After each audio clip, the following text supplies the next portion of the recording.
નમસ્કાર મિત્રો, સ્વાગત છે તમારું આપણી આ યુટ્યુબ ચેનલમાં જેનું નામ છે ગુજરાતી જીકેની જમાવટ।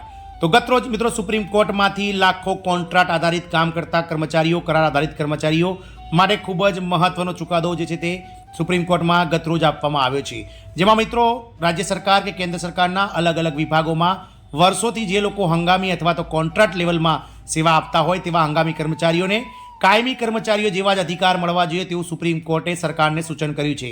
જાણીએ વિડીયોમાં વિગતવાર કે સરકાર અને કયા જે ચુકાદો છે કયા પક્ષને લઈ અને સરકાર સુપ્રીમ કોર્ટ દ્વારા સરકારને ચુકાદો આપવામાં આવે છે। જાણીએ વિડીયોમાં વિગતવાર કે કયા કેસને લઈ અને સરકારે આ અતિ મહત્વપૂર્ણ ચુકાદો દેશભરના લાખો કોન્ટ્રાક્ટ અને કરાર આધારિત તેમજ હંગામી કર્મચારીઓ માટે કરવામાં આવે છે તેને લઈ અને વિડીયોમાં વિગતવાર ચર્ચા કરીએ અને શું આ જે ચુકાદો છે તેને લઈ અને કેન્દ્ર સરકાર અને વિવિધ રાજ્ય સરકારો આ કોન્ટ્રાક્ટ કર્મચારી અને હંગામી કર્મચારીઓ માટે કોઈ સકારાત્મક પગલું ભરશે કે નહીં તેના વિશે વિડીયોમાં વિગતવાર ચર્ચા કરીએ તો વિડીયોના અંત સુધી આપ બન્યા રહો।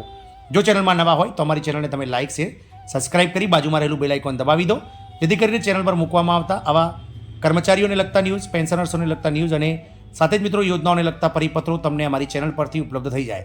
તો વર્ષોથી મિત્રો કોન્ટ્રાક્ટ, હંગામી અને કરાર આધારિત જે કર્મચારીઓ સેવા આપતા હોય વિવિધ વિભાગોમાં તેમને કાયમી કર્મચારી જેવો અધિકાર મળવો જોઈએ તેવું સુપ્રીમ કોર્ટે સ્પષ્ટ સૂચન સરકારને કર્યું છે। ગતરોજ સુપ્રીમ કોર્ટ દ્વારા દેશભરના લાખો કોન્ટ્રાક્ટ, હંગામી અને કરાર આધારિત કર્મચારીઓ માટે આ અતિ મહત્વપૂર્ણ ચુકાદો આપવામાં આવ્યો હતો જેમાં વર્ષોથી સેવા આપતા હંગામી કર્મીઓને કાયમી અધિકાર કર્મચારીઓ જેવા અધિકાર મળવા જોઈએ તેવું સુપ્રીમ કોર્ટે કહ્યું હતું। સુપ્રીમ કોર્ટે મહત્વપૂર્ણ ચુકાદો આપતા કહ્યું છે કે કોન્ટ્રાક્ટ પદ્ધતિનો ઉપયોગ શોષણ કરવા, લાભોથી વંચિત રાખવા ના કરી શકાય।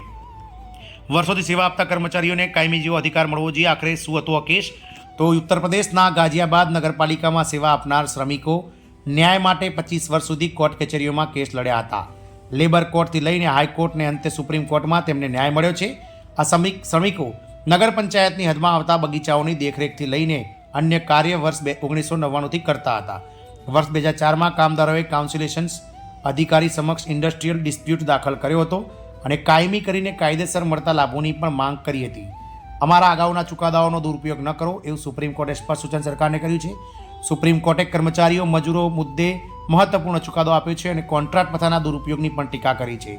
સુપ્રીમ કોર્ટે મહત્વપૂર્ણ રીતે કહ્યું છે કે શ્રમિકો વર્ષો સુધી કોન્ટ્રાક્ટ પર કામ કરતા રહે છે છતાં કાયમી શ્રમિકના લાભોથી વંચિત રખાય છે જે ચલાવી ન લેવાય। નિમણૂક ભલે કામ ચલાવવું હોય પરંતુ વર્ષો સુધી તેણે સેવા આપી હોય તો કાયમી કર્મચારી જેટલા જ અધિકારો તે મેળવવા માટે હકપાત્ર છે।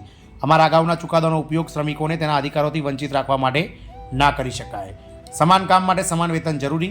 તો સુપ્રીમ કોર્ટે કહ્યું હતું કે ભારતીય શ્રમ કાયદો કાયમી કામ હોય ત્યાં કોન્ટ્રાક્ટ પદ્ધતિની તરફેણ નથી કરતો। અમારા ચુકાદાની આડ ના લો। સમાન કામ માટે સમાન વેતન જરૂરી છે। કામ ચલાઉ ભરતીમાં લેવાયેલ શ્રમિકો વર્ષો સુધી સેવા આપે છે તેમનું યોગદાન કાયમી કર્મચારીઓ કરતાં ઓછું કેવી રીતે હોઈ શકે? અંતે સુપ્રીમ કોર્ટમાં તેમને ન્યાય મળ્યો છે। જોકે આ માંગણીઓના પગલે જુલાઈ 2005માં ગાઝિયાબાદ નગરપાલિકાએ કોઈપણ લેખિત આદેશ, નોટિસ અથવા તો છટણીના વળતર વિના મૌખિક રૂપે તેમને નોકરીમાંથી કાઢી મૂક્યા હતા। જોકે આ કેસમાં લેબર કોર્ટે વિરોધાભાસી ચુકાદો આપ્યો હતો। 30% પાછલા ભત્તા સાથે નોકરી પર પાછા લેવાના નિર્દેશ આપ્યા અને પછી શ્રમિકો નગરપાલિકાના પ્રત્યક્ષ નિરીક્ષણ હેઠળ કામ નહીં કરતા હોવાનું જણાતા નગરપાલિકાની તરફેણમાં ચુકાદો આપ્યો હતો।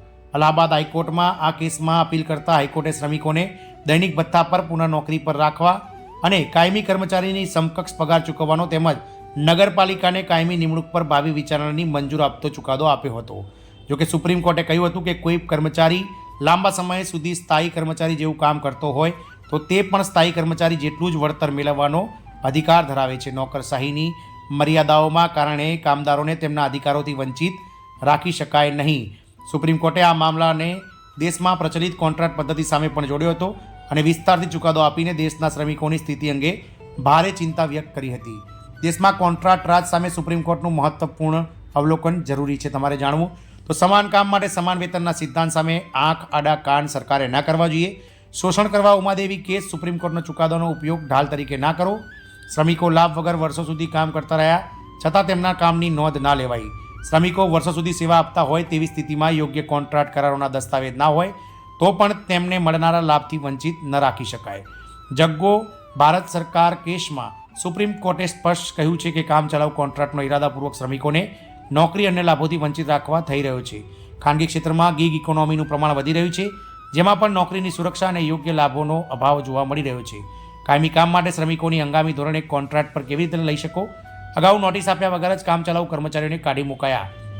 કામચલાઉ શ્રમિક તરીકે ભરતી કરાયેલા લોકો વર્ષો સુધી સેવા આપી છતાં તેમને મૂળભૂત અધિકારો જેવા કે પેન્શન, પ્રોવિડન્ટ ફંડ, ESIC એટલે કે વીમો, PF, મળતી રજાઓ વગેરેથી વંચિત રખાય છે. આમ સુપ્રીમ કોર્ટ દ્વારા આજે ગાઝિયાબાદના જે મિત્રો નગરપાલિકાના જે શ્રમિકો છે તેમને લઈ અને મિત્રો અતિ મહત્વપૂર્ણ ચુકાદો આપવામાં આવ્યો છે અને વર્ષોથી સેવા આપતા હંગામી કર્મચારીઓને કાયમી જેવા લાભ આપવા માટે સરકારોને ટકોર કરી છે. મિત્રો આ સુપ્રીમ કોર્ટના ચુકાદાને લઈ અને હવે ગાઝિયાબાદ જ નહીં પરંતુ સમગ્ર દેશના જે કોન્ટ્રાક્ટ આધારિત કર્મચારીઓ કે જેઓ 5 વર્ષ કરતાં વધારે સમયથી મિત્રો અલગ અલગ રાજ્ય સરકારોના, કેન્દ્ર સરકારોના વિભાગોમાં કામ કરે છે તેમના માટે મિત્રો કાયમી કર્મચારી થવાનો માર્ગ હવે મોકળો થતો એમ તેમ દેખાઈ રહ્યું છે. સરકાર દ્વારા ચોક્કસથી મિત્રો સુપ્રીમ કોર્ટના ચુકાદાઓને લઈ અને કેન્દ્ર સરકારો અને વિવિધ રાજ્ય સરકારો ચોક્કસથી આવા વર્ષોથી કામ કરતા કોન્ટ્રાક્ટ અને હંગામી કર્મચારીઓને કાયમી જેવા લાભો આપવા માટે મિત્રો ચોક્કસથી હવે પ્રેરાશે તેવું મિત્રો દેખાઈ રહ્યું છે. જોવાનું એ રહે છે કે સુપ્રીમ કોર્ટના ચુકાદાથી લાખો કર્મચારીઓનું કે જેઓ ઘણા લાંબા સમયથી મિત્રો આ શોષણ નીતિમાં કામ કર્યા છે તેમના માટે શું કોઈ આશાનું કિરણ જન્મે છે કે નહીં એ તો સમય જ બતાવશે. જય હિન્દ, અસ્તુ.